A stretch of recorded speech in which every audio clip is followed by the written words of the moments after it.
Thank you for watching or listening to this free podcast of the Young Turks. We want to make sure that you get some portion of the show every day, but if you want the full show, which is actually 5 segments, come become a member and support independent media as well. tytnetwork.com/join. Meanwhile, enjoy the free podcast.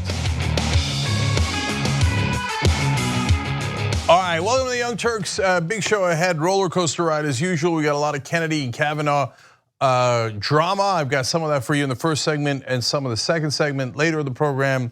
Unfortunately, white nationalists are at it again, and there's been some assaults, and now they're also questioning women who don't have the last name as their husbands.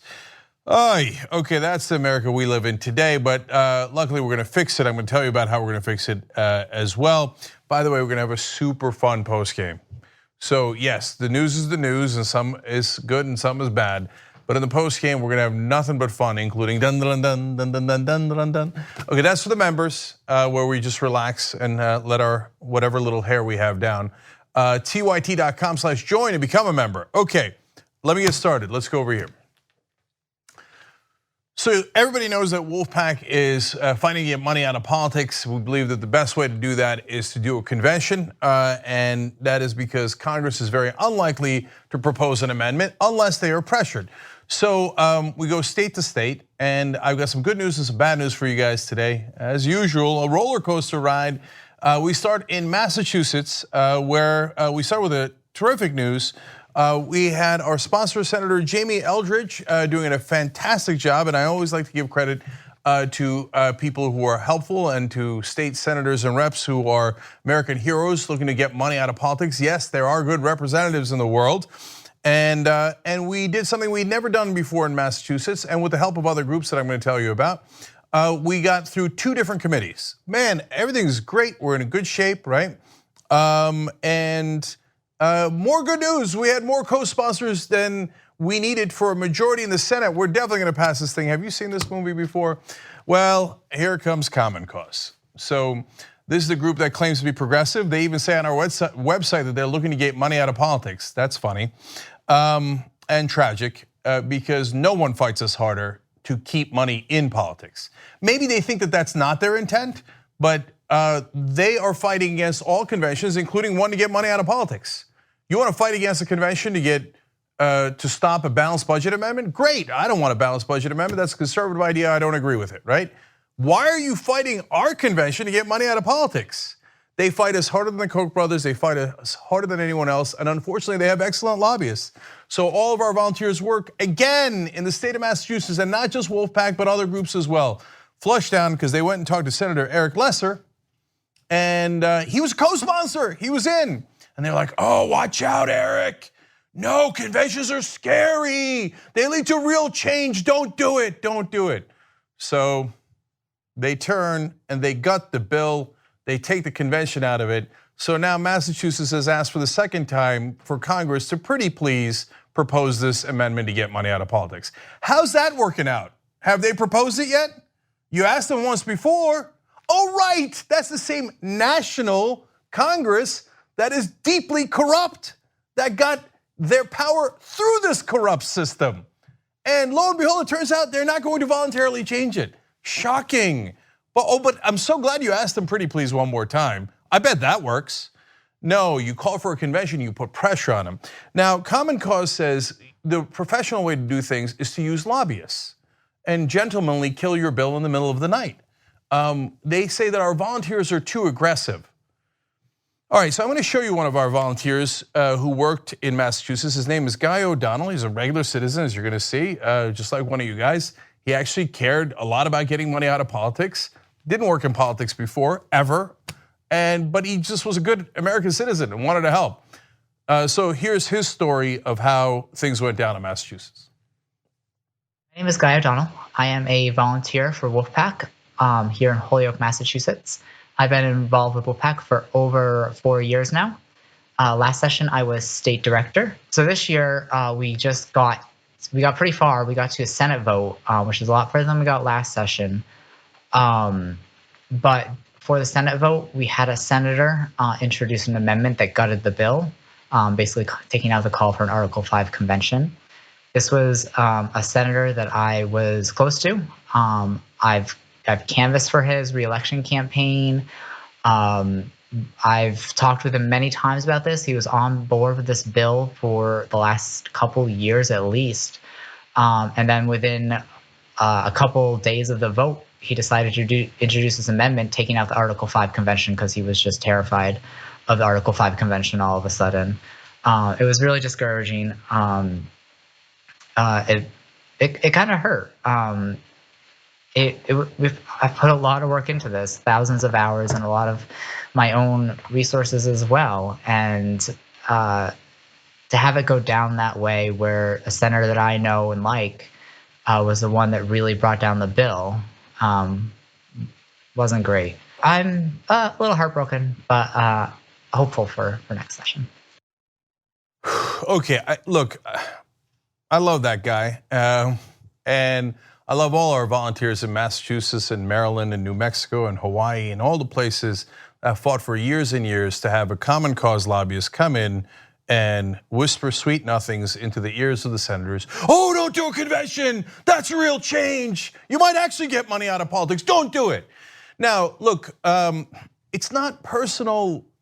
The guys at Common Cause, I'm sure they're pleasant people if you met them in the real world. And the senators who vote the wrong way, they're not, most of the times they're not bad people.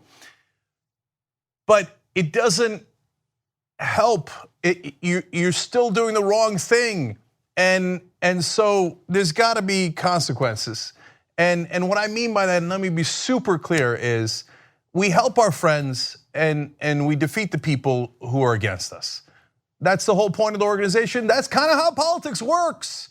So for example, we put $50,000 into Antonio Hayes' campaign in Maryland. That's a lot of money for a state Senate election. You know why? Because he has voted to get money out of politics. He's voted for the free and fair elections resolution. He's a good guy. Senator Jamie Eldridge that I just told you about in Massachusetts, wonderful guy. Proposed this and fought for it. A lot of great senators in Massachusetts who gave rousing speeches about how we got to get money out of politics and voted the right way. But then, of course, all it takes is usually one, like a committee head or a head of the Senate, or head of the House, etc., and they talk to a lobbyist, and all of a sudden, hey, what can I do? Well, here's what you could do. You could lose your next election. Ask Representative Valancourt, who voted against us in New Hampshire. Incumbent since the 1990s, gone. The person who voted against us, that ran against Antonio Hayes, she lost by 30 points, gone. And for our friends, we got nothing but love for you. And so we are going to get this money out of politics one way or another. And Common Cause thinks they're really, really clever, but I don't think they are. And I think that united, we will be able to get past this issue as well. They say, well, if you do a convention, they can propose any amendment. First of all, they've lost on all of the facts. They used to say, well, they could take your convention idea and put it together with a conservative convention idea. Well, all you need is 34 states to call for a convention. And right now, Congress has counted more than 34 states. They cannot put them together. So now you're being gratuitous. Now you're attacking conventions that would get money out of politics. Why? Because you want to? Because you're already wrong on the facts. I debated them at a conference recently. We put that up online. I'll give you where you can find it in a minute. And now they don't make that point anymore because it's not true. You cannot combine two different issues to have a convention. You can't put a conservative one and a progressive one. And by the way, getting money out of politics is not purely progressive. It's bipartisan. 93% of Americans agree. And the second part is, they say, well, anything could happen at a convention. That's just not true. All that could happen at a convention is you could propose an amendment, like Congress can propose an amendment. At the end of the convention, then you have to ratify. You have to have 3/4 of the states, 38 states ratify. And you can't have anything ratified if it's really liberal or really conservative. Just keep it real. There's too many red states, too many blue states. The only thing you can ratify is one that we all agree on, getting money out of politics. But they won't let us do it through the states. And Common Cause is the main people who do it. But why? Because they have the Democratic Party leaders come to them and go, Nancy Pelosi hates this idea. All the Democratic leaders hate this idea. They go, oh, no. That would give power to the people. then they could propose an amendment on their own without us. We need to talk about a relatively new show called the Republic, or UNFTR. As a Young Turks fan, you already know that the government, the media, and corporations are constantly peddling lies that serve the interests of the rich and powerful. But now there's a podcast dedicated to unraveling those lies, debunking the conventional wisdom. In each episode of On the Republic, or UNFTR, the host delves into a different historical episode or topic that's generally misunderstood or purposely obfuscated by the so-called powers that be, featuring in-depth research, razor-sharp commentary, and just the right amount of vulgarity. The UNFTR podcast takes a sledgehammer to what you thought you knew about some of the nation's most sacred historical cows. But don't just take my word for it. The New York Times described UNFTR as consistently compelling and educational, aiming to challenge conventional wisdom and upend the historical narratives that were taught in school. For as the great philosopher Yoda once put it, you must unlearn what you have learned. And that's true whether you're in Jedi training or you're uprooting and exposing all the propaganda and disinformation you've been fed over the course of your lifetime. So search for UNFTR in your podcast app today and get ready to get informed, angered, and entertained all at the same time.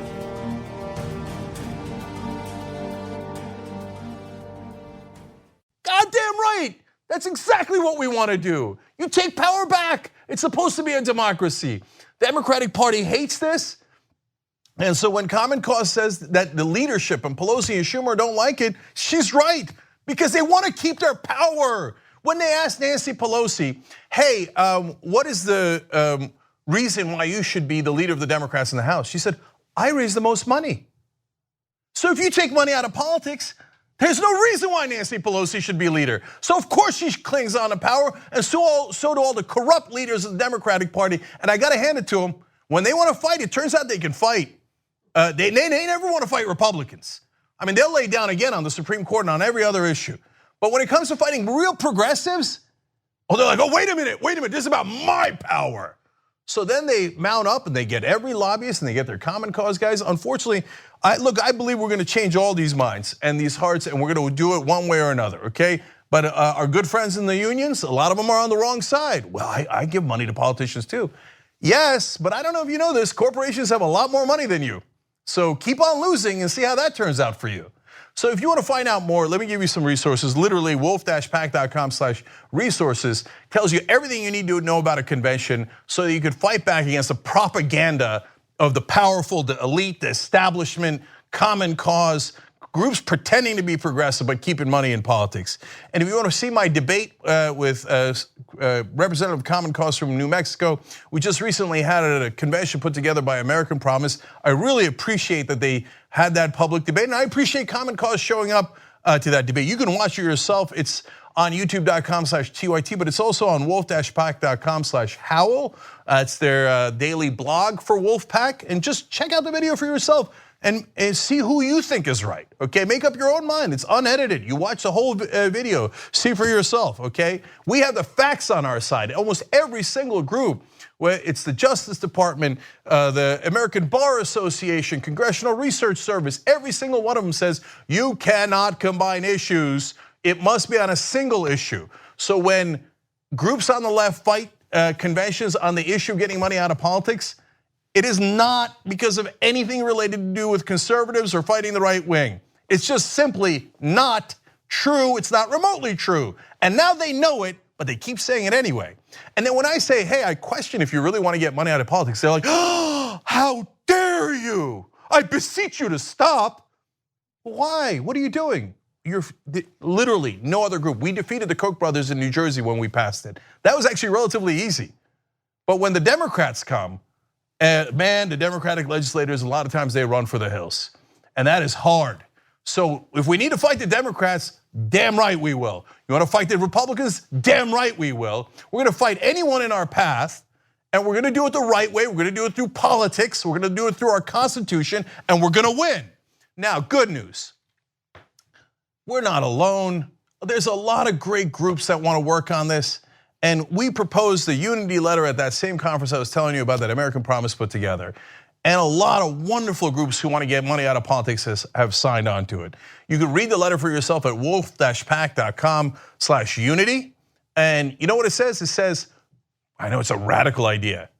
We should try every avenue to get money out of politics. Can you believe that they actually disagree with that?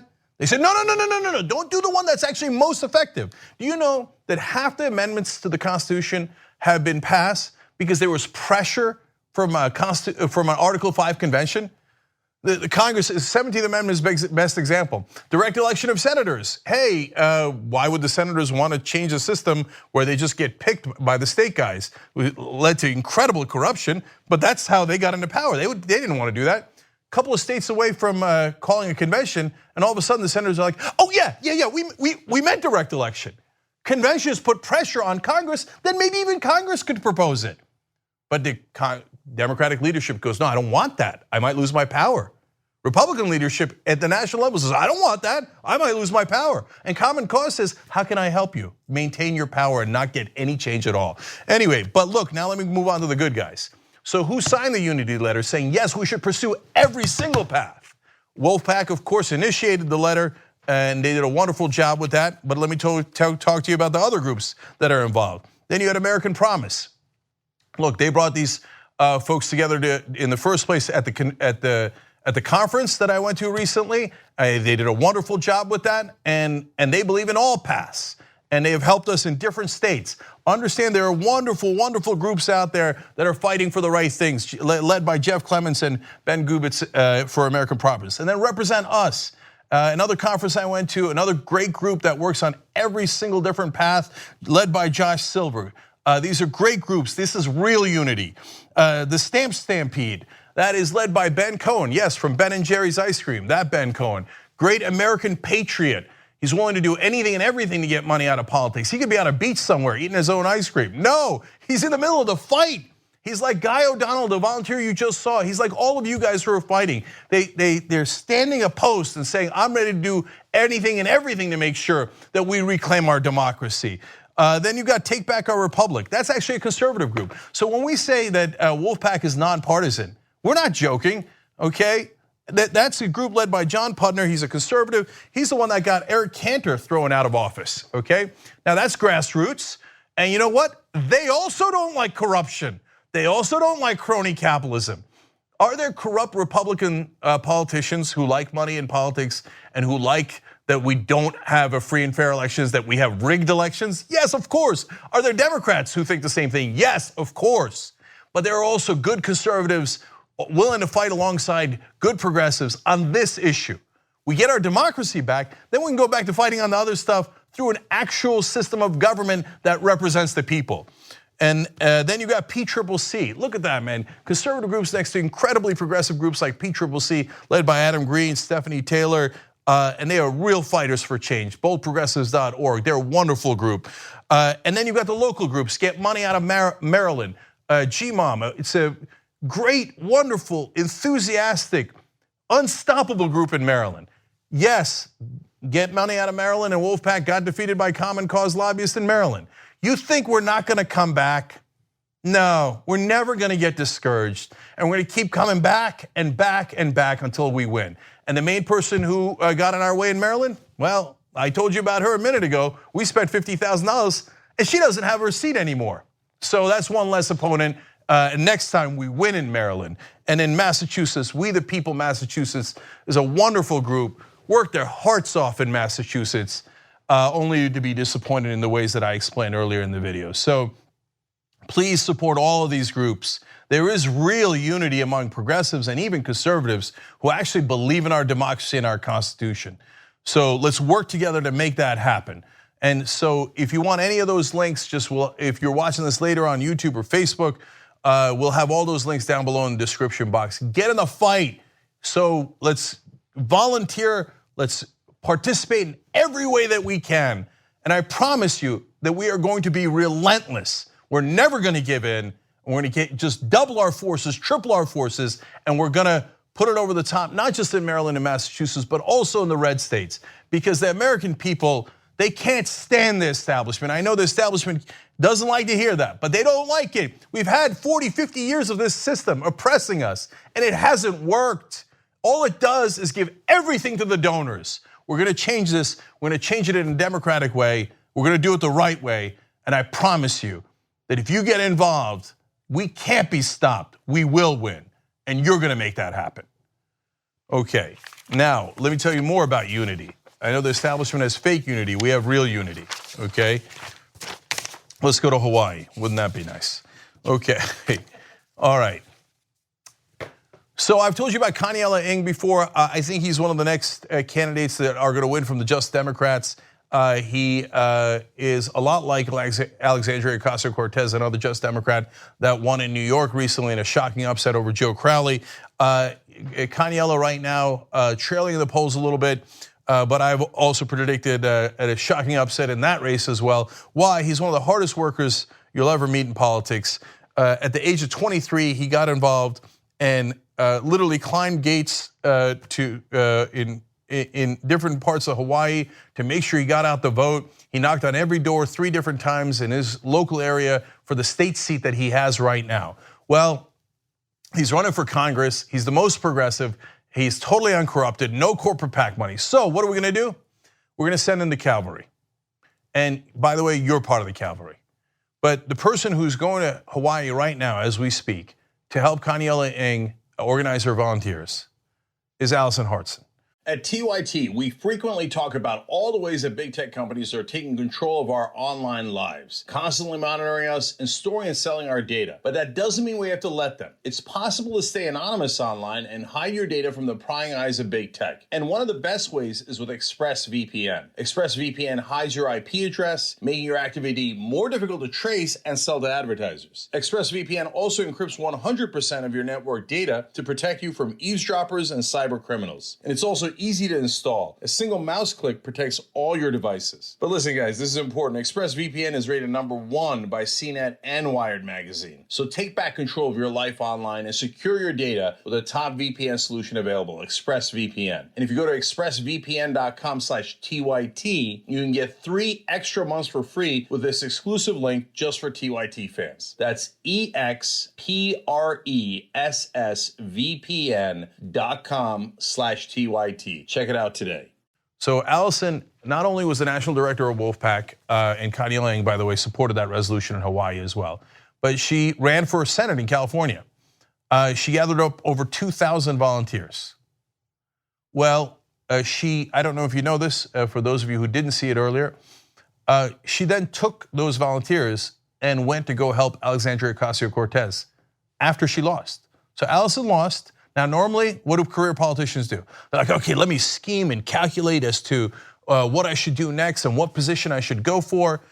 Alison was like, no, let me roll up my sleeves and go help a fellow Justice Democrat.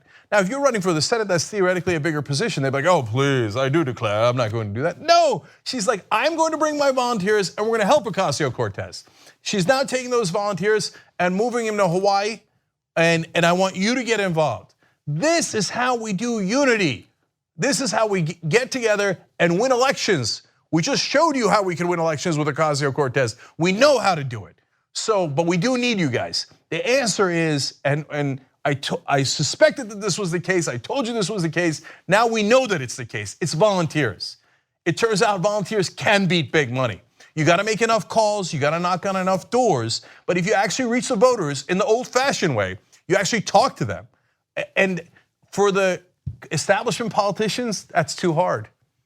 And they don't have any grassroots energy, so they don't hardly have any volunteers at all. So they're like, we'll do it the easy way. We'll just flood the airwaves with our annoying commercials. But we could actually do it, and we have done it. We did it in the Ocasio-Cortez race. So get involved right now, okay? So first off, we need to raise money to make sure that those volunteers can be coordinated. The staff needs to coordinate the volunteers. So we literally calculate to the dollar how much you need to make this happen. And so I want to direct you to justicedemocrats.com/Kaniela Ing. And now there's a thermometer up there, and it's a little over $10,000, $10,300 some odd dollars that they calculated they need in staffing, because the election's about a month away. So they need that for a couple of people that they're going to coordinate with and make sure that it's all organized. But they don't need more than that in this case for this story, because the election comes in a month and that's it, it's done. And this is not for the guys who take corporate money. They're like, oh, I do declare $10,000. Please, have someone send in 10 times as much. But we rely on small donors like you guys. So let's make that happen. Let's do it as we've always done with individual small donors. And so now the other part of it that's super important is the actual volunteering. So go to AlisonHartson.com/now. That's Alison's Army, okay? And you can do it anywhere in the country, because phone calls are monumentally important. And you can do those phone calls from anywhere. So AlisonHartson.com/now to make those calls. We'll have all these links down below. If you're not watching the show live, it's okay on YouTube and Facebook. The links will be in the description box, okay? And if you live in Hawaii, please, that's even more important. You gotta go knock on doors. That makes the biggest impact. And even coming into the office to make calls makes a giant impact. We've already tested this. We know what we're doing. So if you guys volunteer, we put up another victory here and we shock the world one more time. So let's go do it together right now. Okay, do whatever you can, donate if you can, volunteer if you can, but let's go put up another progressive victory and shock the world. Okay, so now I got a story about Kavanaugh and Kennedy for you guys.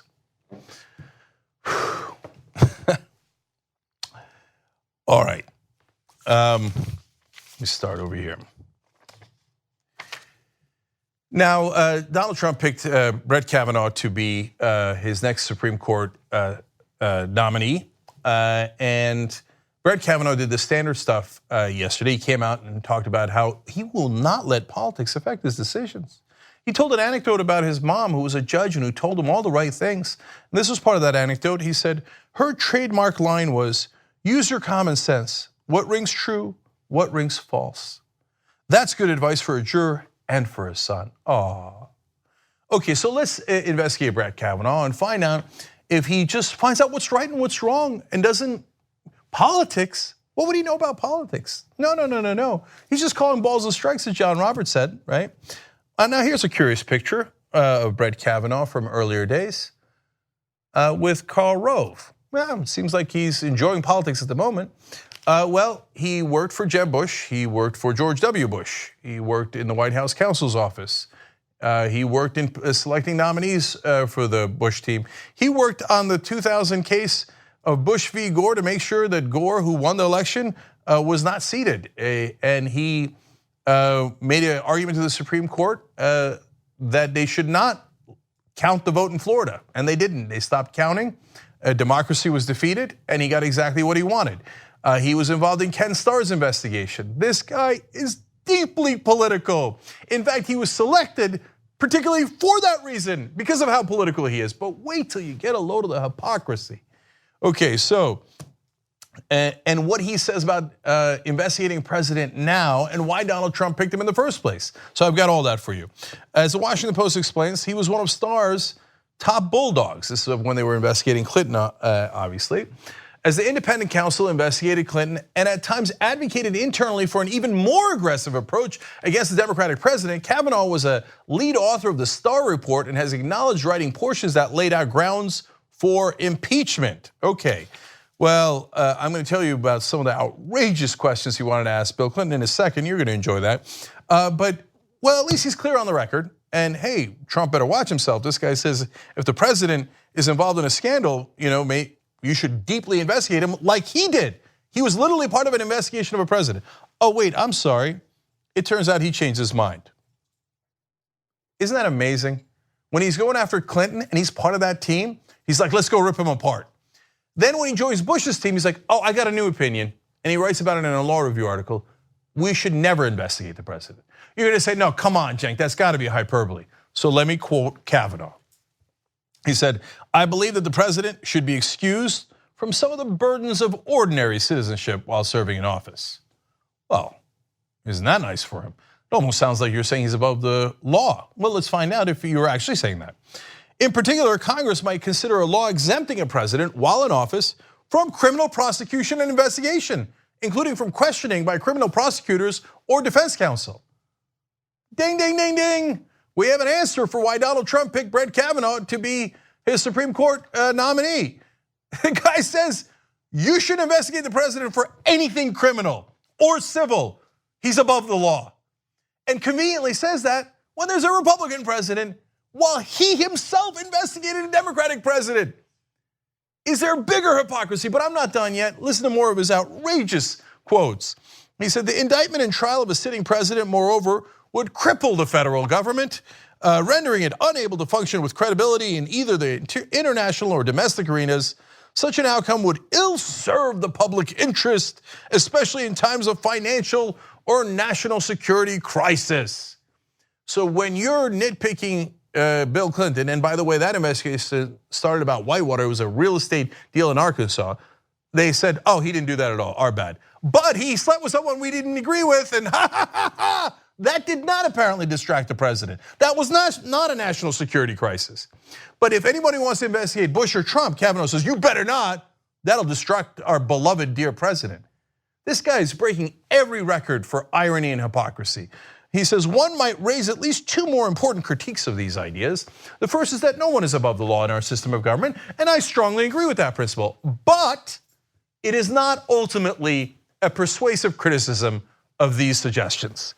So, in other words, yeah, I'm not persuaded that the president shouldn't be above the law. I think he should be above the law. Okay, this is the guy that they want to be the Supreme Court justice. And if Trump gets into some sort of legal trouble, where's it gonna go? It's gonna go to the Supreme Court with a guy who's written a law review article saying the president should be exempt from any criminal or civil prosecution. That's unbelievable. He said it, I just read it to you, but he's not done. He said, after reflecting this evening, this is now, okay, hold on, actually. Let me set this up better for you guys. So he said all those things about protecting Republican presidents. But how about when he was part of the Starr report and the Starr investigation? What did he say back then about pursuing Bill Clinton? Now listen to his different tune back then. He said, after reflecting this evening, I am strongly opposed to giving the president any break unless before his questioning on Monday, he either resigns or confesses perjury and issues a public apology to you, Ken Starr. I have tried hard to bend over backwards and be fair to him. In the end, I am convinced that there really are no reasonable defenses. The idea of going easy on him at the questioning is abhorrent to me. Get a load of this guy. If it's a Republican president, don't you dare touch him under any circumstances. I don't care if he committed any crime at all. Well, you can get him later, once he's out of office and no one's paying attention. You know that that'll never happen, right? He says, but if it's a Democratic president, the idea of letting him off the hook for a consensual sexual affair is abhorrent to me. We gotta go get him, and there's no excuses. This goddamn hypocrite. And he's gonna go on the Supreme Court. Wait, I'm not done. So you know what else he said about Clinton? He thought the guy who says that a Republican president should not be touched, and because it might bother him while he's trying to be president, he wrote this question that he wanted Bill Clinton to answer. Look, earmuff the kids, but this is what he wrote. He wanted to ask Clinton, if Monica Lewinsky says that you ejaculated into her mouth on 2 occasions in the Oval Office area, would she be lying? I'm sorry, now you say you don't want to bother the president? Like it might be a little bit of a hassle to ask uncomfortable questions of the president. The guy who wrote that question? And then he says, oh, me politics, oh, I would never. Who is so gullible as to believe that nonsense? They should rip this guy to shreds in the Senate confirmation. They should ask him about that question. So which one is it? And if we put you on the Supreme Court, are you gonna say that Donald Trump is above the law? And he will say his non-standard answers. No, well, of course no one's beyond the rule of law, except you wrote that, You said, well, I mean, look, I don't find that persuasive. So which one is it? Okay, let me tell you more. When you think it can't get any worse. He was also deeply involved in the exploration of the Clinton White House lawyer Vince Foster's suicide, oh great, which Trump suggested in 2016 might have been a murder.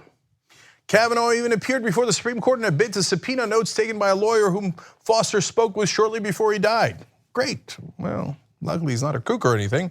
But the president is also a kook. Look, all right, so he investigated Vince Foster's suicide. Are there any sane Republicans left? All right, anyway, let's keep going. Now, how else did he get the job? Well, he says to Trump basically previously, I'm never gonna investigate a president. I won't allow any investigations. He also is an excellent ass kisser. And so last night he said, quote, no president has ever consulted more widely or talked with more people from more backgrounds to seek input about a Supreme Court nomination. First of all, you're supposed to be a guy who just judges the facts. How would you know that? Do you know how many people Eisenhower talked to or Clinton talked to or Bush talked to when they were picking Supreme Court justices? How would you know that? What a preposterous, sycophantic thing to say. But hey, he knows, look, here's how you get the job. You're a political hack. You're the hatchet man for the Republicans and for corporations. I'm gonna explain that in a second. And then you kiss Donald Trump's ass and you get a job. And that's actually true. And it unfortunately has worked for him so far. And the funny thing is, of course, as usual with any Trump lackey, it's totally false. Now there's reporting out that Justice Kennedy wanted two of his former clerks to be on the court. And guess what? Gorsuch and Kavanaugh are both former Justice Kennedy clerks. And Justice Kennedy decided to step down, and in return, he got two of his clerks onto the Supreme Court. What a wonderful coincidence. But I'm sure that Donald Trump talked to a lot of people and that was not a deal at all. Okay, I'm sure of that. So now, is he really that conservative? Well, here's this analysis. Based on Kavanaugh's votes in the DC circuit, a political scientist at Emory University calculates that there is a 55% chance that he will be further to the right than Clarence Thomas, and an 81% chance that he will be to the right of Chief Justice John Roberts, and a 12% chance that he will be to the right of Genghis Khan. If you've got a 55% chance of being to the right of Clarence Thomas, I didn't know there was a right to Clarence Thomas. Clarence Thomas appears to be on the edge of the abyss of the right wing, and Kavanaugh was like, hold my beer, I could do better. I don't know how you go further right, but I guess Kavanaugh's gonna show us. Okay, so how did he help corporations? And of course, that's the #1 qualifier for the Supreme Court these days. He ruled that the way that the Consumer Financial Protection Bureau is structured makes it unconstitutional, for instance, and has routinely taken the side of big business in disputes with government. Of course he has, because that's his job, to be a guy who serves his corporate and political overlords. And so, oh yeah, the one thing that would protect consumers from big banks. Oh, sorry. I found protecting consumers to be unconstitutional. On the other hand, he finds it constitutional that corporations are human beings and have all of the constitutional rights that we do, like citizens. That is not absurd to him, but consumers being protected, absurd, unconstitutional. All right, how about privacy?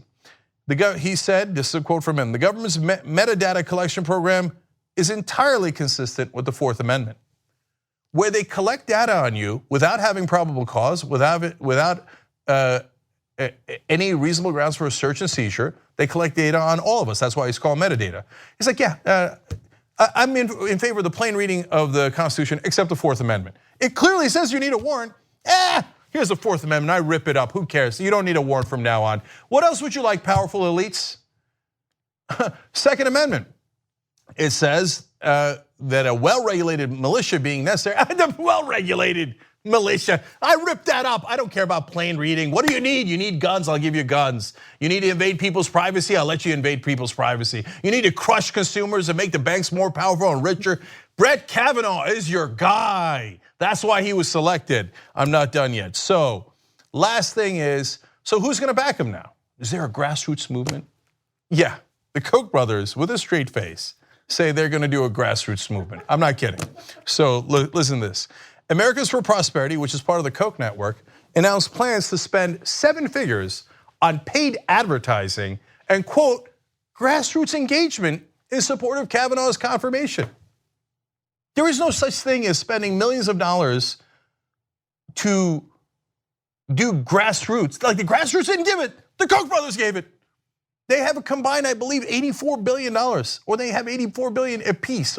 It's some monstrous number They're both of the Koch brothers in the top 10 richest people in the country. And then they snicker. They're like, we will do, what do you think? Should we say it? Let's say it. A grassroots movement. Sending the millions of dollars. We bought a Supreme Court pick. We bought a Supreme Court justice. They're going to say that corporations are humans. They're going to say that we have more rights than American citizens. They're going to say that us giving millions of dollars, including to this justice to make sure that, well, not justice yet, this judge to make sure that he becomes a Supreme Court justice, well, that looks like bribery, but don't worry, when he's on the Supreme Court, he's going to say it's not bribery. That when we paid for his seat, that it was perfectly kosher. You know who wrote the Citizens United case? Justice Anthony Kennedy. And you know what he said? He said, all those millions of dollars given to politicians, it doesn't even give the appearance of impropriety. It doesn't even give the appearance of a conflict of interest. Like, who would think that spending millions of dollars buys you something? No, I'm sure that the Koch brothers are doing it out of the goodness of their heart, and they're not alone. Last one, the GOP-aligned Judicial Crisis Network, I don't know if they're the ones that create the judicial crisis, I guess that's why they named it that, separately says it will spend $1.4 million on TV ads in the next week touting Kavanaugh in Alabama, Indiana, North Dakota, and West Virginia. That is not a random collection of states. Those are states where there are Democratic senators up for re-election and they are red states. In other words, they're saying, hey, Democrats, you better surrender. Otherwise, we're going to spend a ton of money against you. And remember, money's just speech. And us conservatives and corporations, we need to spend unlimited amount of money bribing people, making sure we defeat you. And then we're going to use that to put more Supreme Court justices who say that we're allowed to do that. And there's no appearance of any problem at all. Bribery? No, we're just speaking. Now, Kavanaugh is a total, utter political hack and a tool for these corporations and the rich. Now, we're gonna see if the Democrats have the spine to fight back and any wherewithal at all. Can they, during the Obama years, they kept promising me that they were doing three-dimensional chess. And then we got Trump as president. Man, they couldn't do two-dimensional checkers. But hey, I hope they can. I hope they can. I'm rooting for them. Let's see if you can block Kavanaugh. I want you to block him under any and all circumstances, just like they did to Obama's pick. But God help us if we're relying on the Democrats to stop this guy. But I want you to know what he's actually about, and that's what he's about. By the way, you want to get money out of politics? Wolf-PAC.com, and we end all the bribery. Whether it's from corporations, whether it's from any group, I don't care if it's from Bloomberg or Soros or Koch brothers, we end all the bribery. Wolf-PAC.com. So, and you say, well, what can you do? Go above the Supreme Court? That's exactly what we're gonna do. The only thing above the Supreme Court in American government is an amendment. You go to the Constitution, you get an amendment to get money out of politics. Otherwise, all you're gonna have is wall-to-wall corruption. All right, we'll be right back. You're right in the middle of this podcast. We got another great segment coming up for you.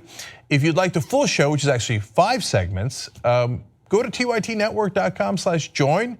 You become a member, you support the show, you support independent media, and you get the whole 2-hour show ad-free every day. Let's go do it now.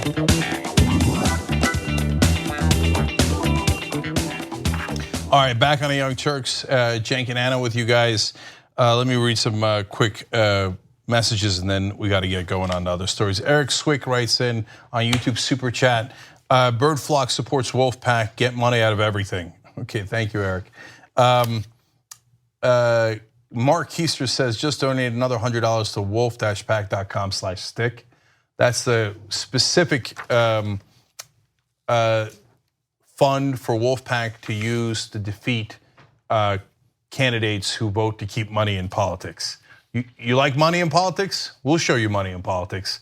wolf-pac.com/stick. When we did it in Connecticut, the local press, of course, who loves their local politicians, were aghast. They're like, well, you're spending money in politics. God damn right we are. And if you don't like it, vote to get money out of politics. wolf-pac.com/stick.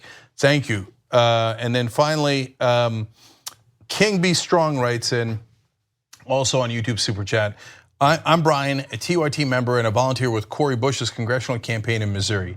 Today's my birthday and I'd love if people could donate to Cori's campaign today. Every bit helps and it's votecorybush.com. Cory is C-O-R-I. Okay, C-O-R-I, votecorybush.com. Cory Bush is a wonderful progressive candidate who led the St. Louis protests. She's up against another Democratic incumbent. Let's make that happen too. So we're gonna fight from all these different angles. And I know what they say, oh, you kids, you don't know what you're doing. We're playing three-dimensional chess. Ask Joe Crowley how his three-dimensional chess is going. Okay, Anna, you're up next. All right, we have some more news on Kavanaugh, Donald Trump's Supreme Court pick, and also Trump's ties to Justice Kennedy, so let's get to that. NBC News is reporting that Justice Kennedy had some very specific requests from Donald Trump or for Donald Trump if he were to retire, and it appears that Trump followed through on his promises to Kennedy, which led him to step down and retire his career as a Supreme Court justice. Now, according to those reports, Justice Kennedy had made Trump promise that he would choose one of his clerks as a replacement for him if he were to retire. And so it appears that Trump has done that because Kavanaugh did in fact work as a clerk for Justice Kennedy. So there's that. Now that's based on one source that spoke to NBC, so take it for what it's worth, but it does appear that there have been incredibly close ties between Justice Kennedy and Donald Trump's family. So let's talk about that. Before you get to that, Anna, I just want to be clear about a couple of things. I think they have excellent evidence that Kennedy and Trump made a deal. Now, whether it's an illicit deal is a different question, okay? But so Kennedy got 3 of his former clerks instituted as federal appeals court judges earlier, okay? But you could say, hey, look, a lot of people have clerked for Anthony Kennedy, and there's a lot of federal courts, so that's not that persuasive. It's just a data point, right? But did you know not only Kavanaugh, but Gorsuch were also Kennedy clerks? So now you're gonna tell me that 2 out of 2 Supreme Court picks under Donald Trump were both Kennedy clerks, and that's just a coincidence. And Kennedy happened to step down when there's nothing wrong with him mentally, health-wise, et cetera, et cetera. And Kennedy and Trump have all this family ties going back that Anna's gonna tell you about. Yes. So look, if you tell me that it's something corrupt or wrong, that's a different conversation. If you tell me it's a coincidence, I got a bridge in Brooklyn to sell you, and so does Trump. So I want to start off the discussion about Donald Trump's ties to Justice Kennedy with a video from back in February of 2017. This was after Trump gave his first address to Congress, and the mics picked up a brief interaction between Trump and Kennedy. And so we're going to show it to you. Pay close attention to what they say to one another. That's very interesting. Coming from you, I can say hello to your boy. A special guy. Well, they love him, and they love him in New York. That's right. Thank you. So if you couldn't hear that clearly, I don't blame you. So Trump apparently told, he reportedly stopped to chat with Anthony Kennedy saying, say hello to your boy, special guy, right? So Kennedy's son is part of this elite real estate circle in New York, and as a result has interacted quite a bit with Trump's family, and specifically Trump's son, Donald Trump Jr. So Politico had reported a little bit about this back in 2017. It was foreshadowing, but so much going on, it's easy to miss. They had reported that one back channel is the fact that Kennedy's son, Justin, knows Donald Trump Jr. through New York real estate circles. Another is through Kennedy's other son, Gregory, and Trump's Silicon Valley advisor, Peter Thiel. They went to Stanford Law School together and served as president of the Federalist Society in back-to-back years. Kennedy's firm, Disruptive Technology Advisors, has worked with Thiel's company. Yes, so there's a lot of connections here, and Peter Thiel famously supported Donald Trump and spoke at the convention. He's a very successful Silicon Valley financier and investor, and he's a libertarian, very deeply right-wing Republican. And so, but I think that's the less interesting connection. Yeah, I'm gonna get to the best part. I'm just, I'm working you guys up. You know what I'm saying? Giving you a little taste, and then there's the big shabam. Here comes the shabam. I think shabang. Anyway, let me give you the shebang. Now it turns out that there are some financial ties between Deutsche Bank and Trump.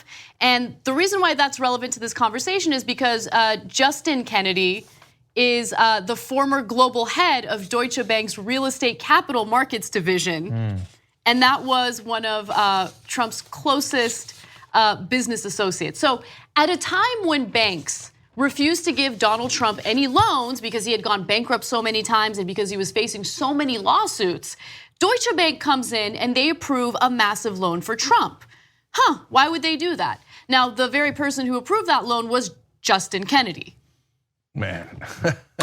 Okay, so look, let me give you all the facts, and so it's a little bit complicated here, and it's not clear cut. Okay, so Deutsche Bank gives Trump $1 billion at a time when literally no other bank would loan him any money because he'd already gone bankrupt 6 times. The banks in New York had a term for it. It was called the Donald risk. And they didn't want to take the Donald risk because they're logical businessmen.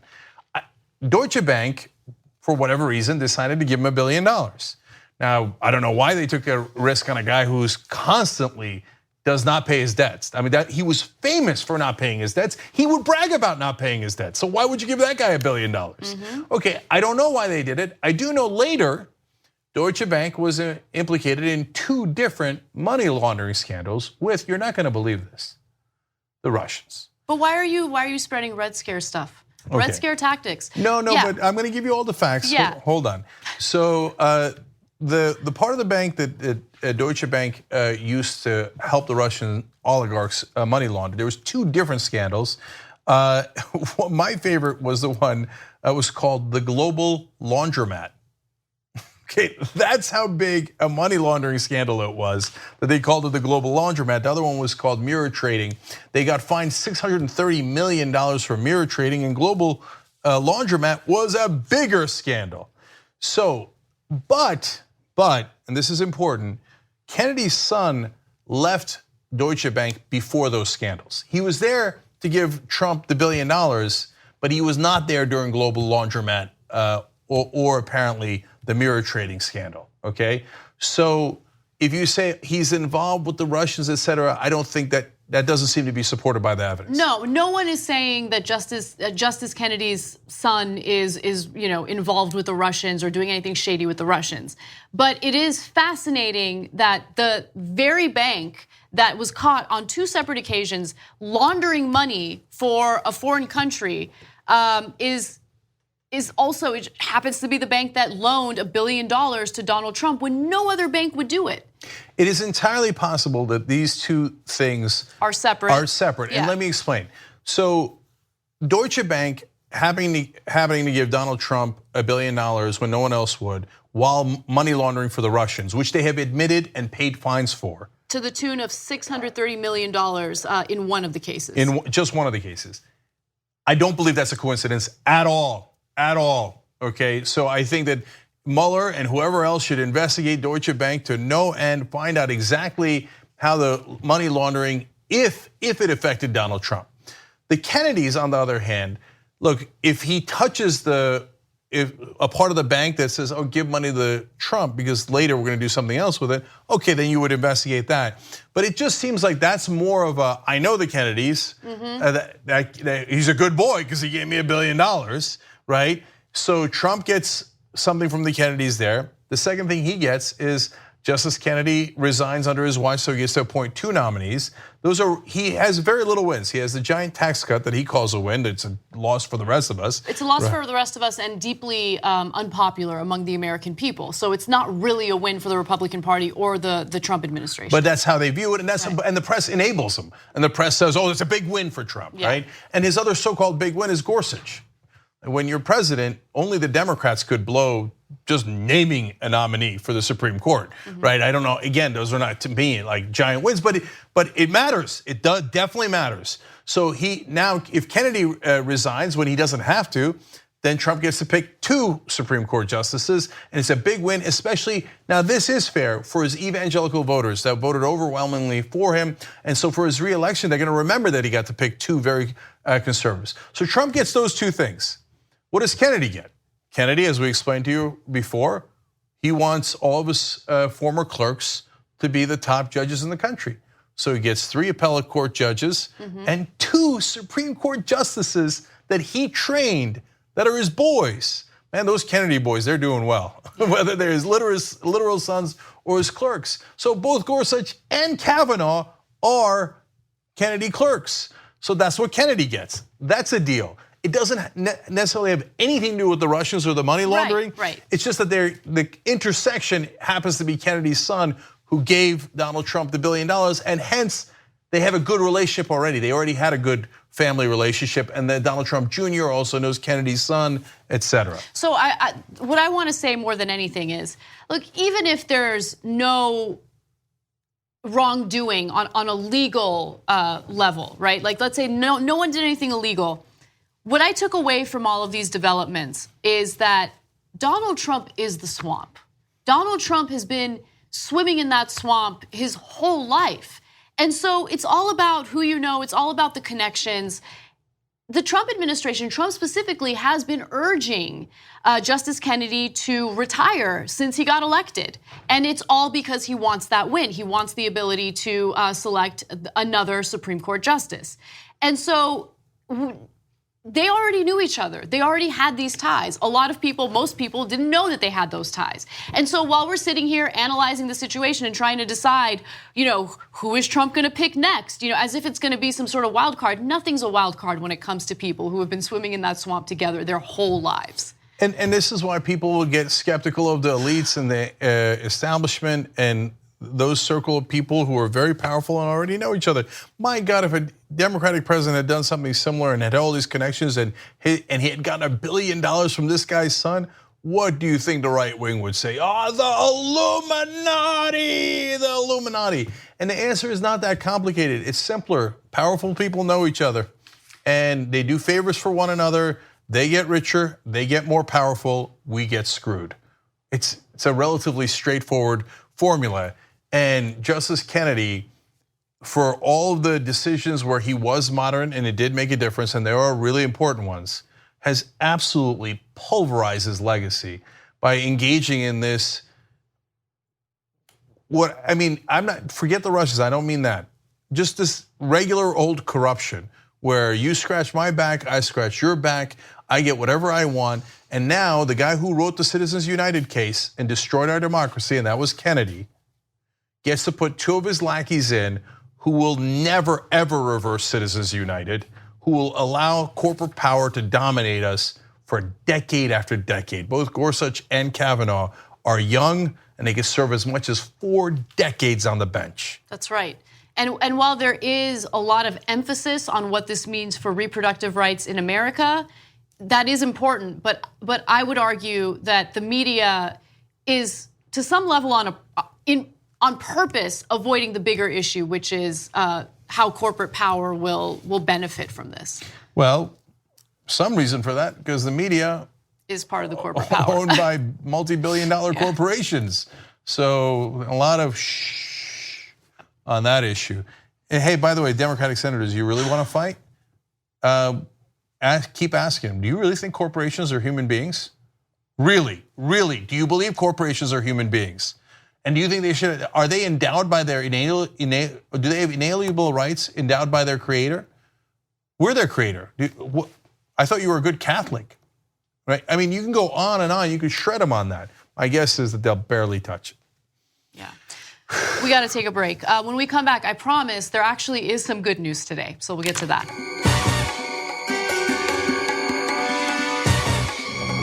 All right, back on the Young Turks. Just a couple of comments for you. Elliot writes in on YouTube Super Chat, Trump wanted to drain the swamp so he could get out of the bottom of the swamp. That's a good, interesting theory. If you were at the bottom of a swamp, you might want to drain it too. Pete McEnroe says, for the first time in a long time, Donald Trump kept a promise to someone. Yeah, that's actually very true. Anthony Kennedy, what's your secret? Yeah. But I don't know if you're Patrick McEnroe, you could just write it out, it's okay. But anyway, that's a great point, and I hadn't thought of that. That's true. The one time he keeps a promise. Why? Because he's going to get something in return. Yeah, something huge in return. Right. It's such a giant win-win for Trump.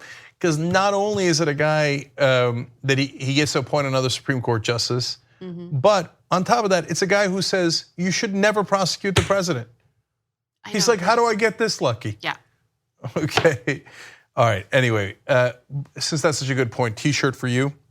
Shop tyt.com for TYT merchandise. But thank you for participating. By the way, as I told you at the beginning of the show, we got a fantastic post game for you guys today. It's going to be super fun. I'm going to explain some of the old school TYT references. Oh, okay. That is exciting. You're going to love that post game. Yeah. So that's for the members. So tyt.com/join to become a member. All right, what's next, Anna? All right. A federal judge has rejected a Justice Department request to change or essentially get rid of something known as the Flores settlement, which restricts immigrant trial detention to 20 days.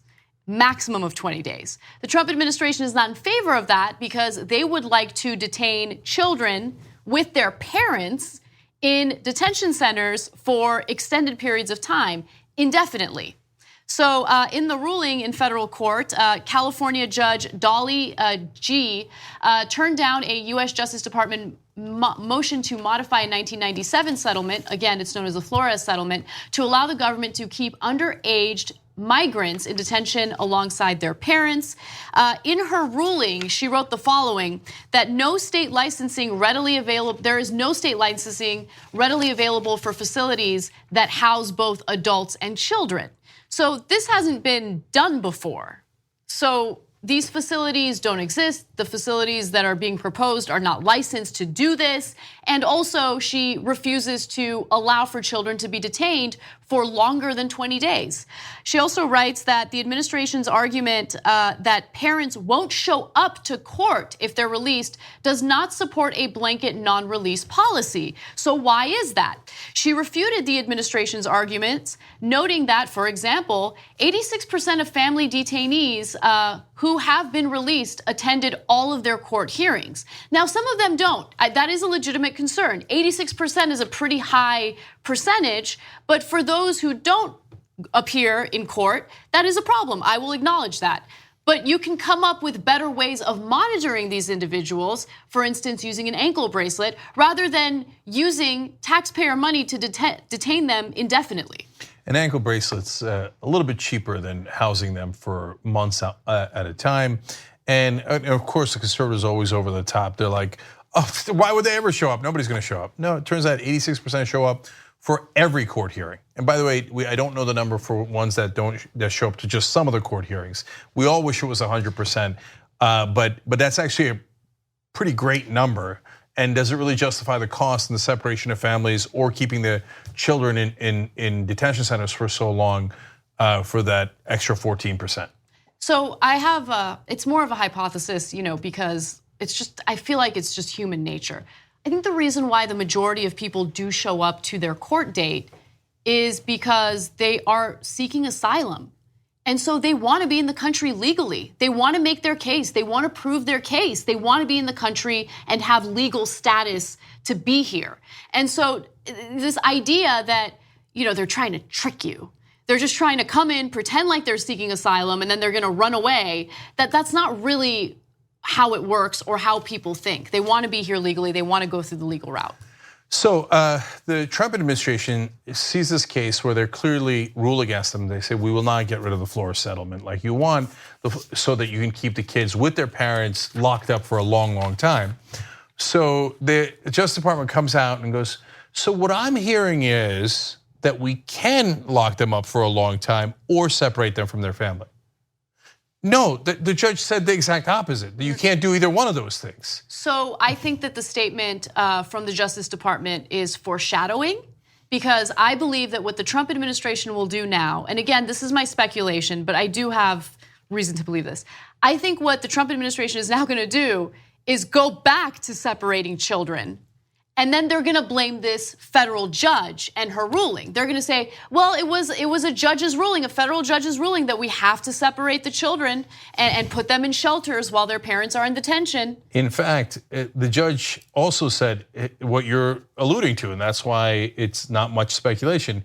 It's called it a cynical attempt to shift responsibility for immigration policy to the judiciary. Yeah. So she did not rule that you have to separate the kids. She just didn't. That's just a lie. So what the Trump administration isn't telling you is a third option. Now, it's an option they don't like and a lot of right wing doesn't like, but there is a third option. It's the one we've always been doing, which is, look, you can't keep kids for longer than 20 days in a detention center because they're kids, and it's barbaric to separate the families. So you release them, either hopefully with an ankle bracelet and good technology, et cetera, and they come back to court, and 86% of them do.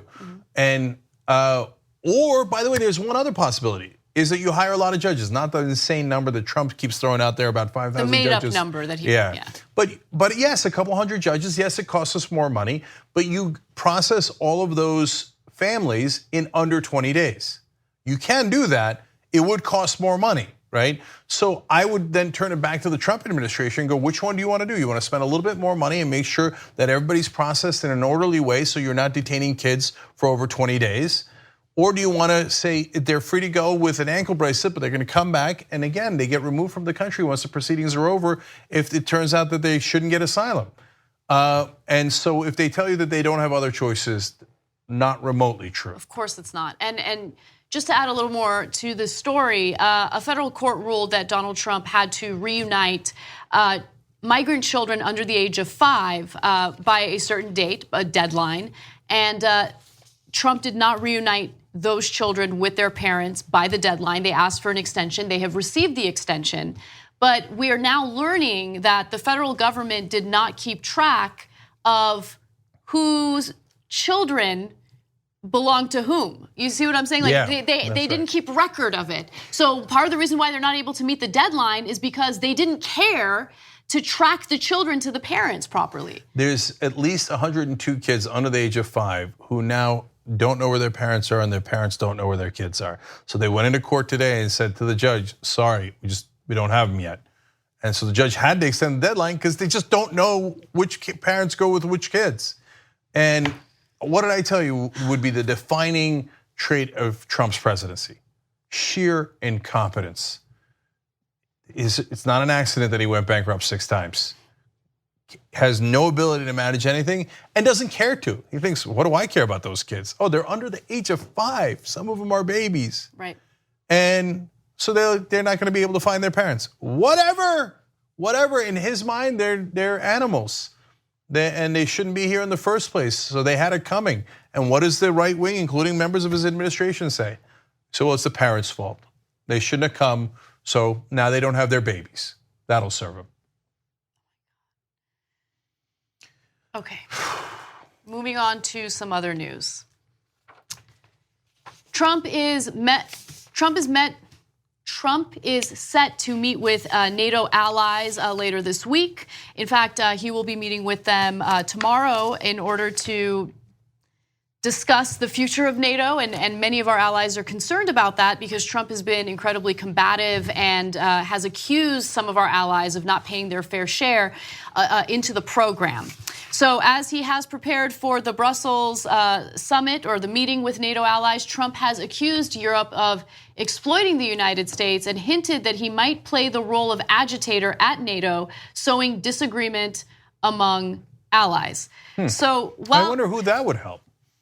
Well, it's amazing because, like, while he's facing this Russia investigation, regardless of what you believe, Trump's role was in collusion, whether or not you think there's any legitimacy to that investigation, you have to at least admit that Trump constantly, saying positive things about Putin is a bad idea. And in the context of this NATO story, he keeps saying very nice things about Putin. He keeps complimenting him and talking about how it's easier to talk to Putin than it is to talk to NATO allies.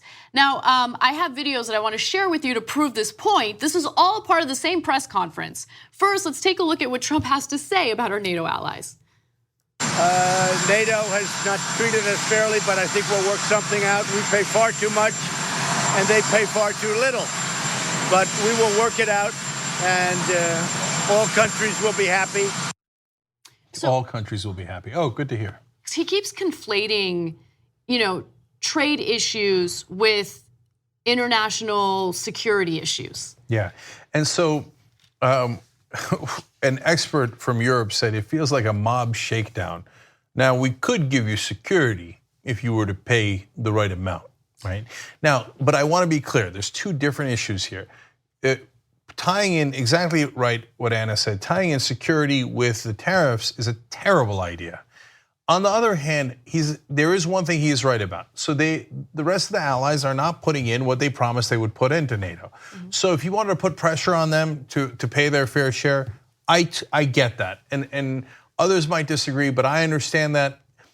I would hope that there's a constructive way of doing that. And I know that you would have to do a little bit of stick along with carrots to get them to do that. And then there's a destructive way of doing that. And of course, we present to you Donald Trump, bull in a china shop. So let me give you the specifics on that, because I agree with you that Trump is right in wanting to hold some of these countries accountable for holding up their promise. Back in 2014, our allied countries said that they would spend about 2% of their gross domestic product for NATO. And that has not happened. So he specifically calls out Germany. Germany promised to do this, and they are not doing it. In fact, the new promise that Germany has made is that they will pay about 1.5% of their gross domestic product into NATO by 2024. So I get it. I understand the frustrations of Trump, and credit where credit is due. However, the way he handles it is so incredibly destructive. A smart negotiator does it in a way that doesn't further alienate the country from our allies. And that's exactly what he's doing. He does it in a very public way. He runs his mouth on Twitter. He runs his mouth in these press conferences. These are your allies, so negotiate with them. If you have friends, just think about it on a small scale where you're having some sort of financial issue with your friends. Your friend promised to pay 50% of the dinner, but didn't end up doing it. Are you gonna go on social media and be like, yo, Rod is not paying me the fair share of that dinner. I can't believe Rod. And then you go and turn around and talk to Rod's enemy, who also happened to be your enemy at some point. You're like, hey, you know what, Stacey? I love you, Stacey. You're so much easier to talk to, Stacey. In a public way, that's what children do. You put Rod aside and you say, hey, come on, we made this promise. Let's make it work. Right? Yeah. But even if you said, no, kick Rod's ass, he owes me the money, I don't care, I'll humiliate him publicly. Congratulations, that's who you are. But anyway, that's fine, okay? But then the extra step is where you can't possibly defend him. So they're saying that he now is considering, they're worried, NATO's worried that he's gonna come in there and go, we should lift the sanctions on Russia for taking Crimea from Ukraine. Well, okay, wait a minute, but that doesn't have anything to do with paying their bills. That's just helping Russia for no reason at all, right? And then he called Putin after his so-called win in the elections where he didn't let his opponents run against him, an obvious sham election. Every one of his aides that works in a very right-wing White House were like, Mr. President, do not congratulate him on the victory, it was a sham election. So he gets on the phone and he goes, some stupid people told me not to congratulate you. Oh, God. Yeah, he called Trump, this is in March of this year, and went against his aides, which, okay, fine, but then proceeded to badmouth his aides and call them stupid people while talking to Putin. So again, it's not even just NATO and it's not for a specific purpose. He even attacks his own friends within his White House, his own staff within the White House, and says, Putin, don't worry. I'm not on the side of my own staff or my own allies. I'm on your side. Congratulations, great job on that election victory. Probably he thinks, hey, can you teach me a lesson or two about how to fix elections? No, I mean, can I make sure that none of my opponents run against me like you do, Vladimir? His aides urged him not to call Putin and congratulate him for getting reelected, right? Because it was a sham election. I mean, for Trump, like, where's the flaw there? Yeah, he's like, well, that sounds amazing. Yeah. Like he said about Kim Jong-un. He says, when he says to do something, his people stand up. I wish they did the same thing here. Well, the way that Kim Jong-un does that is by putting them in concentration camps if they don't stand up. Don't give him any ideas. Okay, so now in the same press conference, as he is berating our allies, he moves on to Putin. Now, he is going to meet with Putin a few days after the meeting with NATO. And here's what he has to say about his upcoming conversation with Putin. So I have NATO, I have the UK, which is in somewhat turmoil, and I have Putin. Frankly, Putin may be the easiest of them all. Who would think? Yeah, what do you mean? You would think. It's been really easy for you to talk to him for all this time that you've been helping him money launder. So super, super easy for you to talk to him. He's your buddy, right? I mean, that's the thing about Trump. No tact, no subtlety, no nuance. He's like, I mean, Putin's easy to talk to.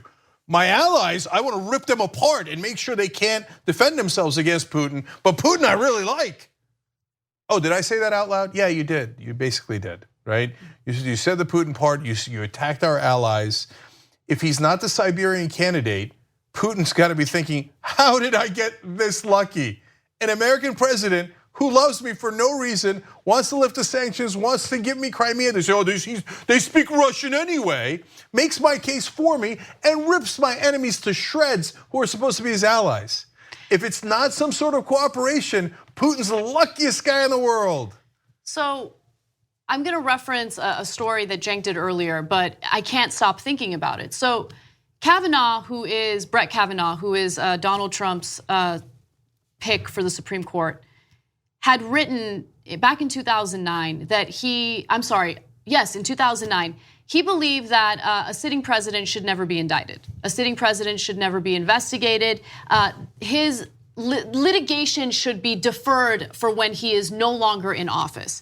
And the reason why he believed that that should be the case is because he was worried that if a sitting president were to be indicted or investigated, that they would not be taken seriously on an international scale, that other countries wouldn't take that person seriously. Like that keeps playing over and over again in my head.